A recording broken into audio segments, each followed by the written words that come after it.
صادق امین، صادق امین۔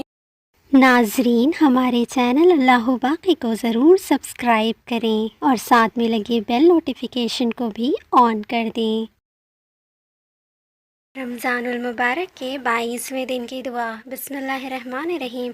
اللہم افتح لی فیہ ابواب فضلک وانزل علی فیہ برکاتک ووفقنی فیہ لموجبات مرضاتک واسکننی فیہ بحبوحات جناتک یا مجیب دعوت المضطرین۔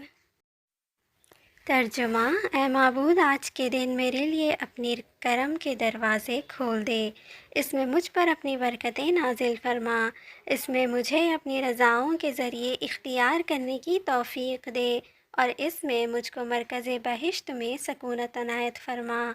اے بے قرار لوگوں کی دعائیں قبول فرمانے والے، O Allah, open for me in it the gates of your favor. Send down to me in it your blessings. Enable me in it to earn whatever brings about your pleasure. House me in it the opulence of your gardens, O one who responds to the call of the compelled ones.